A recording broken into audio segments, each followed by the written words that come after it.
ഇംഗ്ലണ്ടിനെതിരായ അവസാന ടെസ്റ്റിൽ ഇന്ത്യ 396 റൺസിന് പുറത്ത്. യശസ്വി ജയ്സ്വാൾ സെഞ്ചുറിയുമായി പുറത്ത്. അവസാന ഓവറിൽ ആഞ്ഞടിച്ച് വാഷിംഗ്ടൺ സുന്ദർ. ഇംഗ്ലണ്ടിന് 374 റൺസ് വിജയലക്ഷ്യം. സ്പോർട്സ് ഡെസ്കിൽ നിന്ന് ഖിലാഫ് അഹമ്മദ് ചേരുന്നുണ്ട്. ഖിലാഫ്, ലീഡ് സുരക്ഷിതമാണോ? വിജയപ്രതീക്ഷകൾ എങ്ങനെ? അഖില, നമുക്കറിയാം കഴിഞ്ഞ ഈ ഒരു പരമ്പരയിൽ ഓവൽ ടെസ്റ്റിലെ ആദ്യ ഇന്നിങ്സിൽ ഇംഗ്ലണ്ട് ഒരു ബേസ്ബോൾ ശൈലിയിൽ ആദ്യ 100 റൺസ് അതിവേഗം അടിച്ചെടുക്കുന്നു. പിന്നീട് ഇതേ ടീം തന്നെ 247 പുറത്താവുകയൊക്കെ നമ്മൾ കണ്ടിട്ടുണ്ട്. ഇന്ത്യയുടെ ബോളിംഗ് മികവിനാണ് ഈ ഒരു മത്സരത്തിൽ ആദ്യ ഇന്നിങ്സിൽ കണ്ടത്. അതേപോലെ തന്നെ രണ്ടാം ഇന്നിങ്സിലും ആവർത്തിക്കാനാണ് സാധ്യത. പ്രസിദ്ധ് കൃഷ്ണ അതേപോലെ തന്നെ മുഹമ്മദ് സിറാജ് ഉൾപ്പെടെയുള്ള താരങ്ങൾ മികച്ച രീതിയിൽ പന്ത് എറിയുമെന്നാണ് പ്രതീക്ഷിക്കുന്നത്. കൂടാതെ ഇതിൽ ആകാശ് ദീപ് ഉൾപ്പെടെയുള്ള താരങ്ങളുണ്ട് പേസ് നിരയിൽ.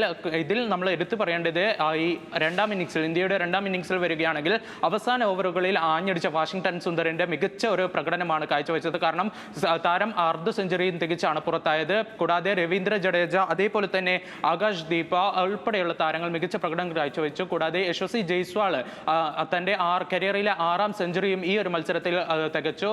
ഒപ്പം തന്നെ ഈ ഒരു മത്സരത്തിൽ മറ്റൊരു റെക്കോർഡും കൂടി ഗില്ലും സംഘവും കൂട്ടിച്ചേർത്തു. 12 സെഞ്ചുറികളാണ് ഒരു പരമ്പരയിൽ ഉടനീളം സെഞ്ചുറി അടിച്ചു കൂട്ടിയത്. ഇതിൽ മറ്റൊരു റെക്കോർഡും കൂടി ഗില്ലും സംഘവും നേടിയിട്ടുണ്ട്. ഈ 2000-ന് ശേഷം ഏറ്റവും കൂടുതൽ സെഞ്ചുറി അടിച്ചു കൂട്ടിയ പാർട്ട്ണർഷിപ്പ് കൂട്ടുകെട്ട് ഈ ഒരു പരമ്പരയിലാണ് ഉണ്ടായിരുന്നത്. 18 സെഞ്ചുറികളാണ് ഈ ഒരു മത്സരത്തിൽ പേർന്നത്.